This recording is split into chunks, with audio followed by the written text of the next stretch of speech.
जय हिंद दोस्तों। इस वीडियो में आप 12वीं क्लास फिजिक्स सब्जेक्ट के फर्स्ट चैप्टर विद्युत आवेश और क्षेत्र के फॉर्मूला, उनके बीमा और एसआई यूनिट को समझिएगा।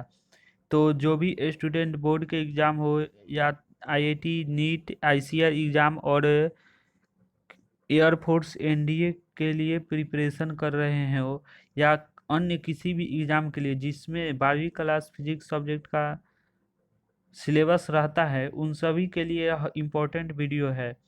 अगर आप इन सभी फार्मूला को कर लेते हैं तो आप को नॉमिकल को सॉल्व करने में बहुत ही आसानी होगा, और इनसे जो भी फार्मूला बेस से क्वेश्चन पूछे जाते हैं उनसे आप आसानी से सॉल्व कर दीजिएगा। तो चलिए बिना देरी के वीडियो को स्टार्ट करते हैं। तो जैसा कि आप जानते हैं कि कोई भी वस्तु है वह तीन मूल कणों इलेक्ट्रॉन, प्लस, प्रोटॉन और न्यूट्रॉन से मिलकर बना है। तो न्यूट्रॉन क्या होता है? न्यूट्रॉन उदासीन होता है, इस पर कोई आवेश नहीं होता है, मतलब यह उदासीन होता है। अब न्यूट्रॉन तो उदासीन होता है, तो किसी वस्तु पर आवेश होगा, वह किन दो आवेशों के कारण होगा? तो वह इलेक्ट्रॉन और प्रोटॉन के कारण होगा। अब इलेक्ट्रॉन पर कितना आवेश होता है और प्रोटॉन पर कितना? तो दोनों पर 1.6 इंटू 10⁻⁻19 कूलम ही होता है। सिर्फ अंतर होता है कि प्रोटॉन पर प्लस में आवेश होता है और इलेक्ट्रॉन पर ऋण आवेश, मतलब निगेटिव आवेश होता है। अब कोई भी वस्तु है तो उसमें प्रोटॉन तो नाभिक में पाया जाता है, तो हम प्रोटॉन को तो न ही निकाल सकते हैं और न ही कुछ कर सकते हैं।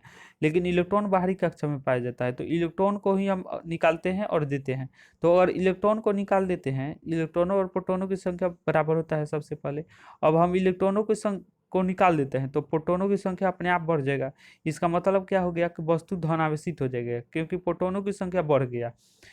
और अगर एक सिचुएशन ऐसा आएगा कि मान लीजिए कि आप इलेक्ट्रॉनों को निकाल देंगे, क्योंकि प्रोटॉन को तो कुछ नहीं कर सकते हैं, क्योंकि वह नाभिक में है, नहीं निकाल सकते हैं और नहीं से दे सकते हैं। तो इलेक्ट्रॉन को मान लीजिए कि आप निकाल दीजिए, तो प्रोटॉनों की संख्या बढ़ गया। और मान लीजिए इलेक्ट्रॉन आप दे दिए, उस पर इलेक्ट्रॉन एक्स्ट्रा इलेक्ट्रॉन दे दीजिए, तो प्रोटॉनों की संख्या क्या हो जाएगा? घट जाएगा। तो वस्तु क्या हो जाएगा? ऋणावेशित हो जाएगा। अब किसी भी वस्तु पर हम इलेक्ट्रॉन कितना दे सकते हैं और कितना निकाल सकते हैं? तो किसी भी वस्तु पर हम इलेक्ट्रॉन पूर्णांक संख्या ही निकाल सकते हैं, मतलब 1 2 3 4 5 ऐसे। कभी भी हम 1.5 इलेक्ट्रॉन, 2 इलेक्ट्रॉन, 2.5 इलेक्ट्रॉन या 2.25 इलेक्ट्रॉन ऐसा मतलब नहीं निकाल सकते हैं। कभी भी निकालेंगे तो पूर्णांक संख्या। अब किसी वस्तु पर कुल आवेश Q होता है, तो वह E का पूर्णांक गुणज होता है, यानी कि Q equal to plus minus N ही होता है। अब कुलाम बल से क्या होता है? तो मान लीजिए कि दो बिंदु आवेश है, Q1 और Q2। तो और इन दोनों के बिंदु आवेशों के बीच दूरी r है, तो कुलाम बल से एक दूसरे पर ये दोनों आवेश कितना बल आ रहे हैं, ये कुलाम नियम से हम फाइंड करते हैं। और कुलाम बल से एफ इज समानुपाती क्या होता है? तो Q1 और Q2 के समानुपाती और आर स्क्वायर का व्युत्क्रमानुपाती होता है। अब यहाँ पर जो समानुपाती चिन्ह है तो उसे हम हटाएंगे, तो बराबर का चिन्ह प्रयोग करेंगे। और जब भी हम फिजिक्स में समानुपाती चिन्ह हटाते हैं तो कोई भी कांस्टेंट का प्रयोग जरूर करते हैं, तो हम यहाँ पर के कांस्टेंट का प्रयोग करेंगे। अब के क्या होता है? तो K equal to 1/4 pi epsilon naught होता है इसका वैल्यू। तो यहाँ पर वैल्यू पुट कीजिए तो F equal to 1/4 pi epsilon naught Q1 into Q2 by R square निकल कर आ जाएगा। अब हमें के का डायमेंशन और एसआई यूनिट को फाइंड करना है, तो सबसे पहले हम उसके फॉर्मूला को फाइंड कर लेंगे, तो आसानी से हम उसका एसआई यूनिट और डायमेंशन फाइंड कर सकते हैं। तो यहाँ पर के इक्वल टू क्या हो जाएगा? तो आर स्क्वायर इधर इसके डिवाइड में है, तो इधर आकर मल्टीप्लाई में हो जाएगा।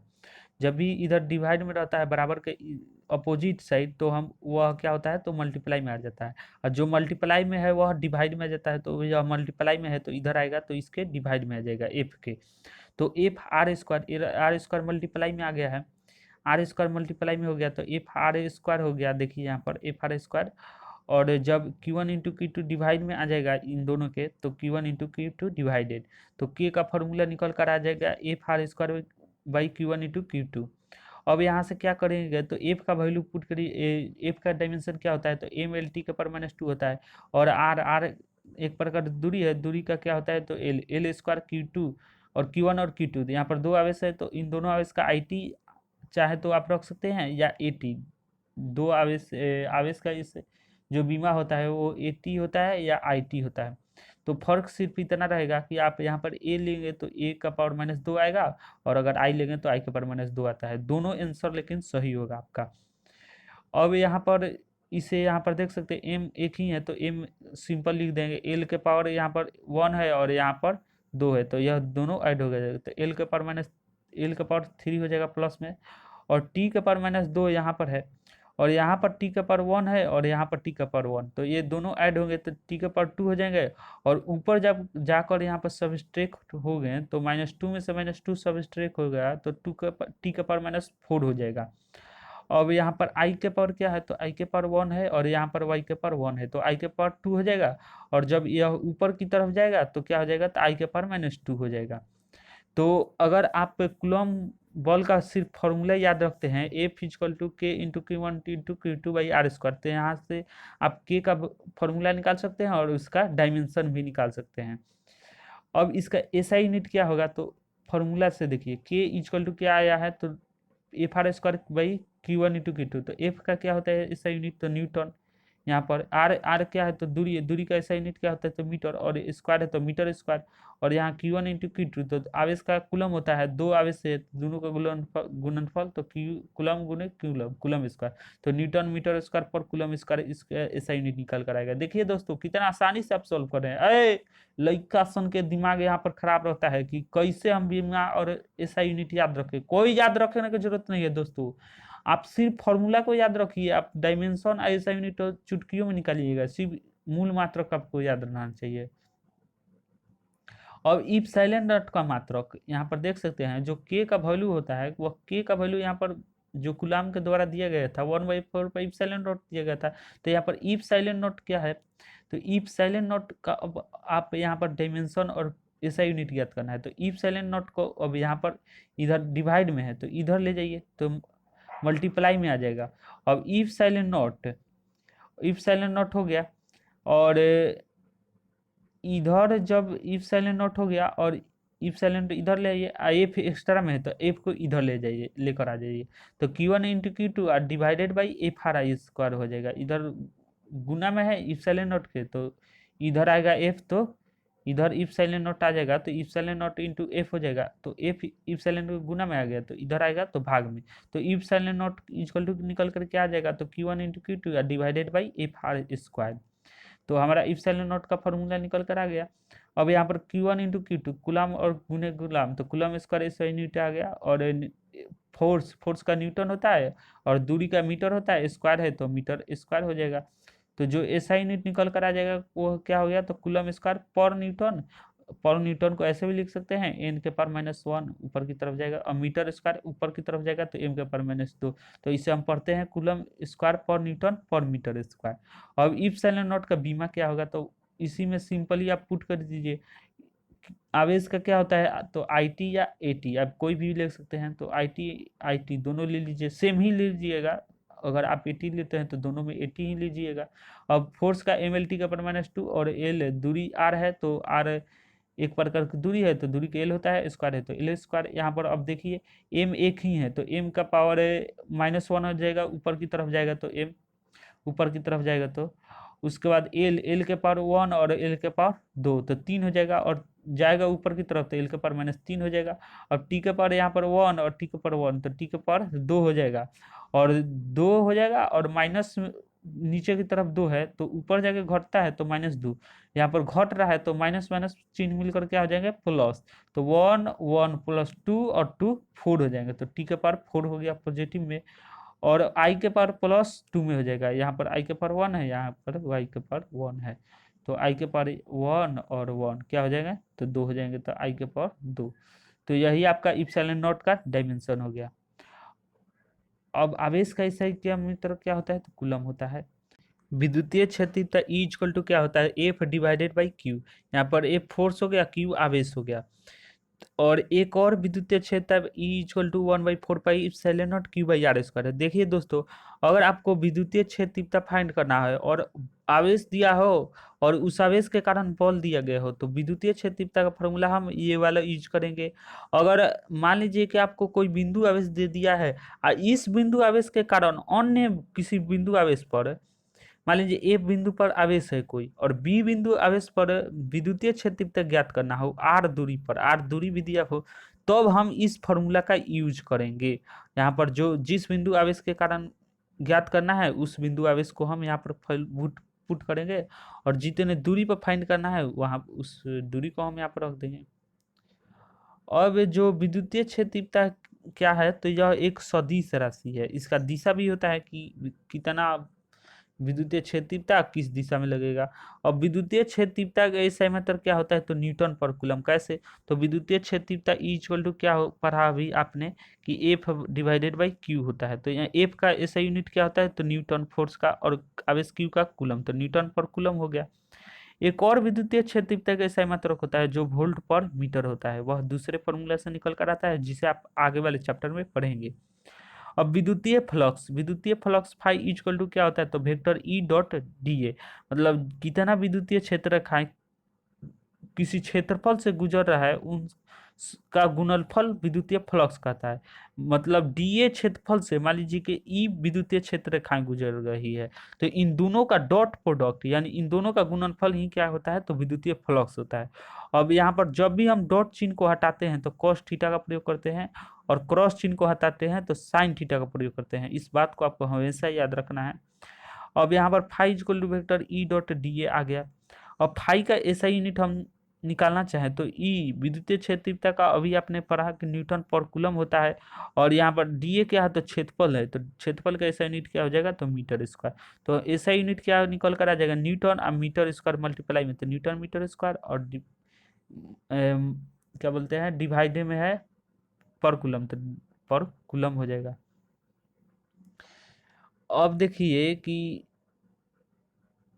जो फाई का बीमा एक और ऐसा यूनिट होगा जो वोल्ट पर मीटर था उसके हिसाब से क्या होगा, तो वोल्ट पर मीटर, सॉरी यहाँ पर प्लस होगा, तो वोल्ट पर मीटर, तो और वोल्ट पर मीटर ई का हो गया, और जो क्षेत्रफल है डी ए उसका मीटर स्क्वायर, तो वोल्ट मीटर स्क्वायर और पर कूलम हो गया।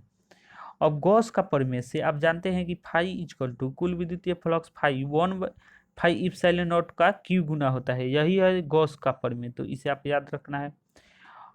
जब बिंदु गोले के भीतर स्थित हो तो विद्युतीय क्षेत्रता क्या हो गया, मान लीजिए कि कोई गोला है, इसके अंदर कहीं भी विद्युतीय क्षेत्रता हो तो उसके कारण विद्युतीय क्षेत्रता क्या होता है, तो शून्य होता है। अब अगला फॉर्मूला हमारा है कि अति लंबे बेलनाकार चालक के कारण विद्युतीय क्षेत्रता। मान लीजिए कि कोई बहुत ही बेलनाकार क्या है, तो चालक है। अब इस बेलनाकार चालक के कारण जो विद्युतीय क्षेत्रता होगा वह कितना होगा, तो ई इक्वल टू होगा 1/2 pi epsilon naught lambda by R. अब यहाँ पर लेमडा क्या होता है, तो लेमडा जो बेलनाकार घनत्व है चालक है उसका घनत्व होता है, और आर उसकी त्रिज्या होता है।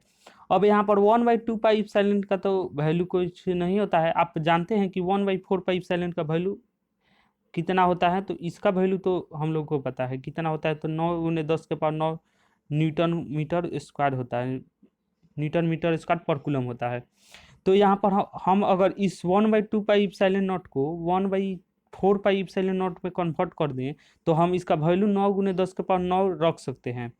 तो इसे कैसे आप कन्वर्ट करिएगा, तो देखिए अगर 2 से डिवाइड भी कर दे और 2 से मल्टीप्लाई भी कर देंगे तो हमारा 1/4 पाई इप्सिलॉन में चेंज हो जाएगा। यहाँ पर देख सकते हैं 2 2 कैंसिल होकर फिर उतना ही आ जाएगा, और अगर यहाँ पर उसके बाद देखिए 2 है, और ये 2 इधर आकर मल्टीप्लाई हो जाएगा, तो 2 मल्टीप्लाई तो 1/4 पाई इप्सिलॉन नॉट। तो यहाँ पर हम 1/4 पाई इप्सिलॉन नॉट का वैल्यू अब पुट कर सकते हैं, और आपका कोई फार्मूला में भी चेंज नहीं हुआ क्योंकि हम उतना ही से डिवाइड किए हैं, उतना ही से मल्टीप्लाई की, फिर दोनों कटकर उतना ही फार्मूला आ जाए जितना दिया है आपका। अब नेक्स्ट फार्मूला है समतल चादर के कारण विद्युतीय क्षेत्रता। कोई समतल चादर है, मान लीजिए कि ऐसा कोई समतल चादर है, अब इस पर आवेश है बहुत सारे, चाहे एक आवेश जितना भी आवेश हो, तो इसके कारण विद्युतीय क्षेत्रता का फॉर्मूला क्या होता है, तो सिग्मा/2 पाई इप्सिलॉन नॉट। यहाँ पर सिग्मा क्या होता है, तो सिग्मा इसका घनत्व हो गया पृष्ठीय घनत्व, उसके बाद क्या हो गया इप्सिलॉन, तो इप्सिलॉन नॉट का वैल्यू आप जानते हैं कितना होता है, तो 8.854 × 10⁻⁻, हमारा कूलम स्क्वायर पर न्यूटन पर मीटर स्क्वायर होता है। तो दोस्तों मैं कहना चाहूँगा कि इस वीडियो के साथ साथ आप इस फॉर्मूला को नोट करते चलिए, इसका नोट्स भी बनाते चलिए। अब विद्युतीय विभव भी इक्वल टू क्या होता है, तो W बाई क्यू, यानी कार्य बटा आवेश। अब इसका एसआई यूनिट का बात करिएगा तो कार्य का एसआई का यूनिट क्या होता है, तो जूल होता है, और आवेश का कूलम, तो जूल पर कूलम एक एसआई यूनिट आ गया। और इसे वोल्ट ने दिया था तो इसका एसआई यूनिट वोल्ट भी होता है। अब यहाँ पर आप डायमेंशन इसका क्या होगा, तो डायमेंशन यहाँ पर हम डब्लू का जानते हैं कि एम एल स्क्वायर टी के पावर -2 होता है, डब्लू का बीमा कार्य का। और आवेश क्यू का होता है आई टी या ए टी, या तो आप ए टी यहाँ पर रख सकते हैं या आई टी, सिर्फ अंतर रहेगा, तो यहाँ पर आई आ जाएगा और वहाँ पर ए आएगा। तो अब इसे, अब एम है तो एम है अकेला, तो एम ऐसे ही लिख देंगे। एल स्क्वायर भी दूसरा कोई नहीं है तो एल स्क्वायर भी लिख देंगे। अब टी के पावर -2 और यहाँ पर टी के पावर 1 है तो एक जाकर ऊपर घट जाएगा तो टी के पावर -3 हो जाएगा। और आई के पावर 1 है, यह ऊपर की तरफ जाएगा, आई के पावर 1 तो ऊपर की तरफ जाता है, तो बटा के से नीचे से ऊपर की तरफ जाता है तो उसका पावर क्या हो जाता है, निगेटिव। तो एम एल स्क्वायर टी के पावर -3 आई के पावर -1 आपका इसका बीमा हो जाएगा। और जो विद्युतीय विभव होता है वह क्या होता है, तो अदिश राशि होता है। अब विद्युतीय विभव का एक और फॉर्मूला होता है, V इक्वल टू 1/4πε0 Q/r²। मान लीजिए कोई बिंदु आवेश दिया है, उसके कारण आर दूरी पर विद्युतीय विभव ज्ञात करना हो तो इस फॉर्मूला का हम यूज करेंगे। यहाँ पर Q आवेश का वैल्यू हो गया और आर जितना दूरी पर हमें विद्युतीय क्षेत्र विद्युतीय आवेश को निकालना है। अब एक और विद्युतीय क्षेत्र का फॉर्मूला होता है E इक्वल टू -dV/dx। यहाँ पर dV/dx क्या होता है, तो विभव की परिवहनता होता है। मान लीजिए आपको विभव का परिवहनता दे दिया हो और विद्युतीय क्षेत्रता फाइंड करना हो, तो विद्युतीय क्षेत्रता विभव परिवहनता के बराबर होता है। स्थितिज ऊर्जा U equal to 1/4πε0 Q1 × Q2/R होता है। दो बिंदु आवेश दिए गए हो Q1 और Q2, तो उनके बीच की दूरी R हो तो उनके कारण स्थिति जो ऊर्जा होगा U equal to 1/4πε0 Q1 × Q2 / R होता है। विद्युतीय द्विध्रुव आघूर्ण P इक्वल टू, विद्युतीय द्विध्रुव आघूर्ण को हम P से सूचित करते हैं, और इस इक्वल टू क्या होता है, तो Q इंटू ए। Q क्या होता है, तो यहाँ पर आवेश हो गया और A इसकी दूरी होता है। अब विद्युतीय द्विध्रुव आघूर्ण क्या होता है, तो सदिश राशि होता है। इसका एसआई मात्रक क्या होता है, तो यहाँ पर देखिए फॉर्मूला से Q यहाँ पर क्या है, तो Q आवेश है तो आवेश का एसआई मात्रक कूलम, और ए का क्या होता है, तो दूरी होता है। मतलब इस आवेश के कारण कितने दूरी पर विद्युतीय द्विध्रुव आघूर्ण करना, तो इसका एसआई यूनिट मीटर, तो कूलम मीटर आपका एसआई यूनिट हो जाएगा। इसका अन एसआई यूनिट क्या होता है, तो डेबाई होता है। अब जो अगला फॉर्मूला है वह विद्युतीय द्विध्रुव के कारण अक्षीय स्थिति पर, जो विद्युतीय द्विध्रुव है उसके अक्षीय स्थिति पर जो विद्युत विभव और विद्युतीय क्षेत्रता का फॉर्मूला क्या होगा, तो विद्युतीय विभव V इक्वल टू 1/4πε0 P/r² होता है, और जो विद्युतीय क्षेत्रता होता है 1/4πε0 2P/r³ होता है। यहाँ पर उसके बाद एक विद्युतीय द्विध्रुव के निरक्षीय स्थिति पर, मान लीजिए यह अक्ष पर हो, और तो ये वाला फॉर्मूला यूज होगा, ये दोनों वाला विद्युतीय विभव के लिए ये होगा और विद्युतीय क्षेत्रता के लिए ये। लेकिन मान लीजिए कि जब निरक्षीय स्थिति पर हो तो V इक्वल टू क्या होगा, तो 1/4πε0 P cos θ/r²। मतलब वो कितना दूरी पर है और किस एंगल के साथ है। उसके बाद इसका विद्युतीय क्षेत्र तीव्रता का फॉर्मूला क्या होता है, तो E इक्वल टू 1/4πε0 2P/r³। इसका मतलब हुआ कि निरक्षीय स्थिति का दोगुना अक्षीय स्थिति पर कैसे होता है, कैसे, देखिए यहाँ पर 1/4πε है तो यहाँ पर भी 1/4πε है, R³ है तो R³ है, सिर्फ यहाँ पर 2P है तो यहाँ पर P है। इसका मतलब हुआ कि इसका इसका दोगुना है अक्षीय स्थिति पर। तो इसको लेकर आपको एक रेशियो पूछा जाता है कि अक्षीय स्थिति और निरक्षीय स्थिति का विद्युतीय क्षेत्रता का रेशियो क्या होता है। तो इसमें और इसमें अगर डिवाइड करिएगा तो सब तो कैंसिल हो जाएगा, सिर्फ इसका 2 बच जाएगा और नीचे में 1 बच जाएगा, ये पी कैंसिल हो जाएगा, तो 2:1 होता है। इसका मतलब हुआ कि अक्षीय स्थिति पर निरक्षीय स्थिति का दोगुना होता है। अब एक टॉर्क का व्यंजन क्या होता है, तो टॉर्क को हम टाउ से सूचित करते हैं, और tau equal to vector P cross vector E होता है, यानी विद्युतीय द्विध्रुव आघूर्ण और मल्टीप्लाई विद्युतीय क्षेत्र तीव्रता। अब जब भी हम क्रॉस चिन्ह को हटाते हैं तो साइन थीटा का प्रयोग करते हैं, तो PE साइन थीटा आपका फॉर्मूला हो जाएगा। अब एक समान विद्युतीय क्षेत्र पे विक्षेपण में किया गया कार्य क्या होता है, मान लीजिए कि कोई एक एक समान विद्युतीय क्षेत्रता है, मतलब उसमें सभी जगह विद्युतीय क्षेत्रता समान है, तो उसमें विक्षेपण में किया गया कार्य क्या होगा? तो उस विक्षेपण में किया गया कार्य W equal to P E into one minus cos theta होता है। यहाँ पर पी क्या हो गया? तो विद्युतीय द्विध्रुव आघूर्ण हो गया, और ई विद्युतीय क्षेत्रता हो गया, और यहाँ पर थीटा जो विद्युतीय द्विध्रुव आघूर्ण और विद्युतीय क्षेत्रता का बीच का एंगल हो गया। और मान लीजिए कि आपसे पूछ दिया जाए कि एक समान विद्युतीय क्षेत्र में विक्षेपण में किया गया कार्य महत्तम कब होगा? महत्तम कब होगा? जब इसका मान क्या हो? न्यूनतम हो।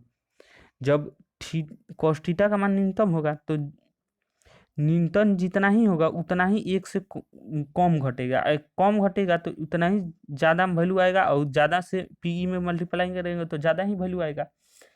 तो यहाँ पर cos थीटा पर डिपेंड करता है, तो थीटा कितना डिग्री पर महत्तम होगा। तो जैसा कि आप जानते हैं कि cos थीटा में आप अगर थीटा इजकल टू 90 डिग्री निकल लेते हैं तो cos थीटा कितना होता है? cos 90 डिग्री इजकल टू 0 होता है। cos 90 का वैल्यू कितना होता है? 0 होता है। तो cos का सबसे न्यूनतम वैल्यू 0 होता है। तो यहाँ पर अगर एक समान विद्युतीय क्षेत्र पे विक्षेपण में किया गया कार्य में अगर थीटा 90 डिग्री हो तो कार्य महत्तम होता है। और न्यूनतम कब होगा? तो न्यूनतम कब होगा? जब यहाँ पर cos थीटा का वैल्यू महत्तम हो। तो cos थीटा का महत्तम कितना होता है? तो cos 0 डिग्री पर होता है। cos 0 का वैल्यू 1 होता है। तो यहाँ पर 1 रखिएगा, तो 1 माइनस 1 0, यानी विद्युतीय क्षेत्र में कोई कार्य नहीं होगा, क्योंकि जी में मल्टीप्लाई करिएगा पीई से, यहाँ पर पीई है बच जाएगा, और cos थीटा यहाँ पर cos 0 का वैल्यू रखिएगा तो cos 0 1 होता है, और 1 में से 1 सब्सट्रैक्ट होगा तो 0 बचेगा। किसी भी संख्या या अंक में 0 से मल्टीप्लाई करिए, क्या हो जाता है? तो 0 होता है। तो इसलिए यहाँ पर एक समान विद्युतीय क्षेत्र में विक्षेपण क्या होगा? विक्षेपण द्वारा कार्य शून्य होगा। तो इसके जो बचे फॉर्मूला हैं वो हम अगले नेक्स्ट पार्ट के वीडियो में बात करेंगे। तो इस वीडियो को ज़्यादा से ज़्यादा शेयर करिए, और इस वीडियो के साथ आपको नेट भी बनाना है। तो मिलते हैं अगले वीडियो में। तब तक के लिए जय हिंद, जय भारत। खुश रहिए, मस्त रहिए, तंदुरुस्त रहिए, और अपनी पढ़ाई में व्यस्त रहिए।